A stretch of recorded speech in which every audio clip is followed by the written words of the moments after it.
जय श्री राम जी की। एक बात मेरे अंतःस्थल में बहुत ही गहराई से जम गई है। मेरा मन कहता है कि जिस कार्य को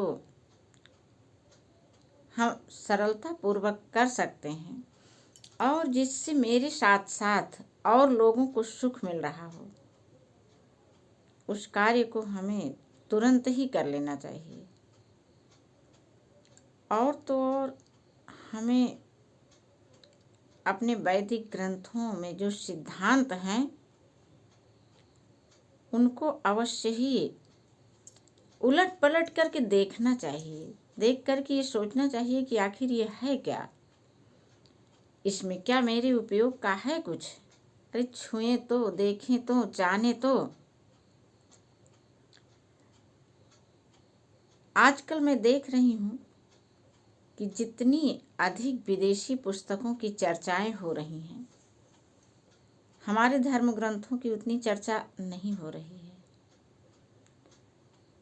जबकि जितना वे आज बता रहे हैं, जो उनकी 19वीं 20वीं सदी की खोज है, वो तो अनादिकाल से बिल्कुल जब यह सृष्टि की संरचना हो रही थी तभी हम मानवों को जो नियमावली दी गई है वो आज भी वैसी की वैसी ही है। उसमें कोई फेरबदल नहीं हुआ। और जो नियमावली तब थी उसी नियमावली से ही सारे सिद्धांत निकल रहे हैं। अब विदेशियों की एक बड़ी अच्छी बात है बाहर के लोगों की कि वे लोग पैकिंग बहुत अच्छी करते हैं, लुभावनी पैकिंग।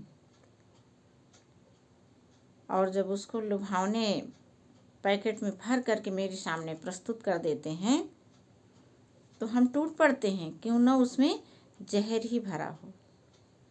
पैकेट देख करके, प्रचार देख करके उसके बारे में फिर हम अपना भूल जाते हैं कि अरे इससे तो बहुत बहुत अच्छा मेरे पास भी रखा है। श्री रामचरितमानस एक ऐसा ग्रंथ है जो सभी वैदिक साहित्यों का निचोड़ है, सार है। हम सभी गृहस्थ आश्रमवासियों को चाहिए कि इसका स्वाध्याय 1 घंटे, आधे घंटे, 15 मिनट, 5 मिनट ही क्यों न करें। और तो और सत्य बताऊं, मेरा अनुभव तो इनके पीछे ऐसा हो गया है कि मेरा मन कहता है कि मैं इस पुस्तक पर दोनों हाथ ऐसे रख करके एकाग्र चित्त से इनसे मैं प्रार्थना कर दूं, ये मान करके कि इसमें सारे ऋषि मुनि तपस्वी अपने शब्द रूप में भरे हुए हैं, तो भी हमें मनचाही सफलता अवश्य ही मिल जाएगी। ऐसी ऐसी सरल वस्तुओं का प्रयोग हम नहीं कर पा रहे हैं, ये हमारे लिए बड़े दुख की बात है।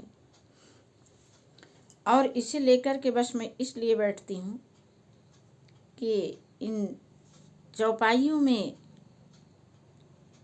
जो आनंद है, जो आत्मबल है, जो विश्वास है, वो ऐसे ही किसी की बातों में नहीं हो सकता है। आइए पढ़ते हैं, ध्यान दीजिए। यह प्रसंग उस समय का है, राजा दशरथ जी कैकेयी को मना रहे हैं, गए हैं उनके कोप भवन में, समझा रहे हैं। देखिए क्या कहते हैं। बार बार कह राव सुमुखी सिलोचनी पिक बचनी, कारण मोहि सुनाओ गज गामिनी निज कोप कर,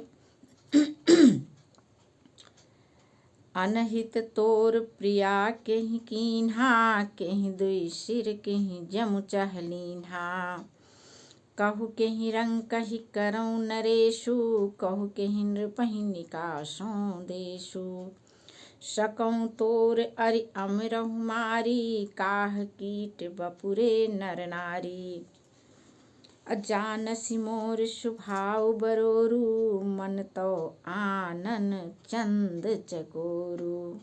ये कितनी सुंदर सुंदर उपमाएं दी गई हैं। लगता है कितना आनंद आ रहा है पढ़ने में। और मैं यही चाहती हूँ कि आप सभी भाई बहन इसको उठाइए, एक बार पढ़िए। आपको ना सारे ग्रंथों का निचोड़, सारे विषयों का निचोड़, इसमें आपके एक अंग्रेजी भाषा के लिए छोड़ करके अंग्रेजी उर्दू सब कुछ आपको इसमें मिल जाएगा।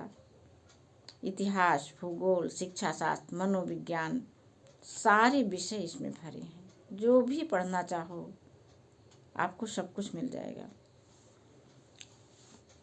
बिहसी मांगु मन भावती बाता, भूषण सजई मनोहर गाता। राजा दशरथ जी ने कैकेयी को तमाम तरह से मनाने का प्रयास किया। और जब राजा दशरथ ने भगवान श्री राम जी की 100 बार कसम खा लिए, यही तो मंथरा ने कह के भी भेजा था कि जब राम की शपथ खा लें तभी तुम बात मानना, अन्यथा उनकी बातों में मत आना राजा की। और वही यहाँ हुआ भी। कह रहे हैं, जो कछु कहूँ कपट करी तोही, भामिनी राम शपथ सत मोही।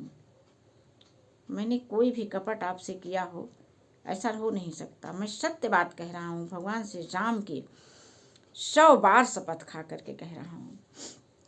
बिहसी मांगु मन भावती बाता, भूषण सजहि मनोहर गाता। इतना जब सुन लिया तब जो है अब अपने भूषण को अपने शरीर पर सजाने लगी हैं।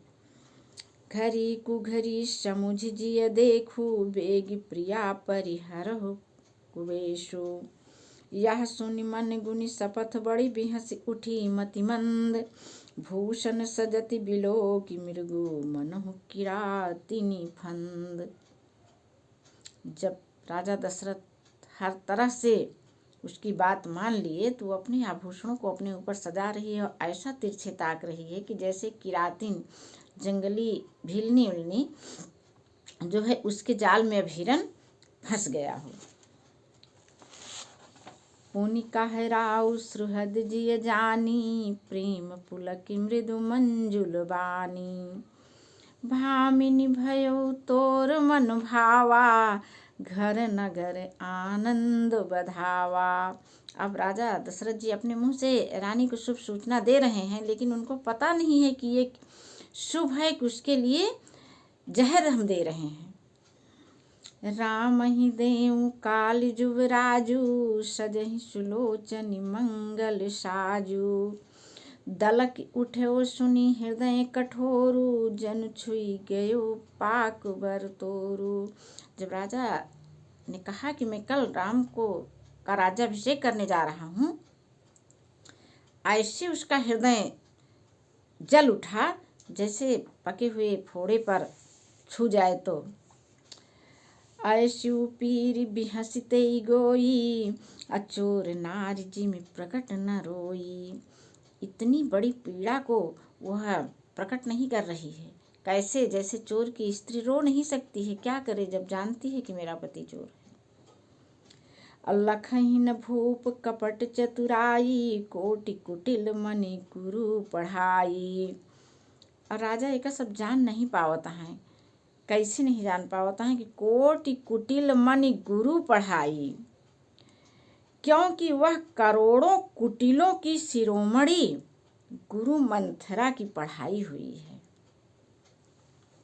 यद्यपि नीति निपुण नर नाहु, नारी चरित जल निधि अवगाहु।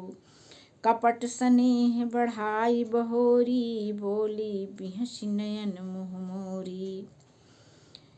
मांगु मांग पय कहु पिय, कबहु देहु न लेहु। देन कहु वरदान दुई, तेउ पावत संदेह। अब उठी यहाँ और कहत यहाँ कह कि मांगे मांगे तो कहत रहा थे, न कभों द्या न कभों ल्या। और देन कहे वरदान दुई, तेउ पावत संदेह। हमका दुई वरदान दे कहे हा बुहो पावे में संदेह लागत है। जानेउ मरम राउ हंस कहई, तुम्हें कुहाब परम प्रिय अहई। देखिए तो सारे पुरुष सुन लें कैसे महाराज दशरथ कैकेयी को मना रहे हैं, लेकिन कैकेयी गलत जो है उसने कार्य किया है। हाँ, इतना सम्मान हर एक को अपनी पत्नी को देना चाहिए, लेकिन पत्नियों के लिए भी ये है कि वे भी पति का रुख ही देख करके अगला कदम उठाएं। लेकिन करें भी तो क्या करें, कैकेयी माता के ऊपर भी तो सारे देवताओं ने मिल करके सरस्वती माँ को उनके मन मस्तिष्क में भर दिया है।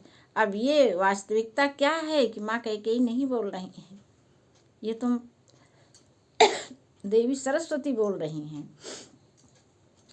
जानेऊ मरम राउ हंसी कहाई, तुम्हें कुहाब परम प्रिय हई। थाती राखिन मांगे हुकाऊ, बिसर गयो मुहि भोर सुभाऊ। राजा कहता है कि हाँ सही कहूँ तो हार कुहाब ठीक है, लेकिन हमारा सीधा स्वभाव है, हम भूल गए रहे। तो देखिए, मेरा उद्देश्य बस इतना है कि आप लोग भी इन चौपाइयों को अपनी आँखों से देखिए, मुँह से पढ़िए, कानों से सुनिए और इसका आनंद आप लोग भी भरपूर लीजिए। बड़ा अच्छा लगेगा, एक बार पढ़ करके तो देखिए।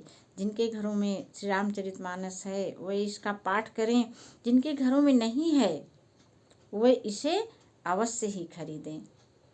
मैं नित्य इसका पाठ करती रहूँगी। मुझे नहीं पता है किसे कौन सुन रहा है नहीं सुन रहा है, लेकिन मुझे तो अच्छा लग रहा है और मैं एक सकारात्मक प्रयास कर रही हूँ अपने धर्म और अपनी संस्कृति के लिए। जब हम धर्म की रक्षा करेंगे तभी धर्म हमारी भी रक्षा कर पाएगा। जय श्री राम जी।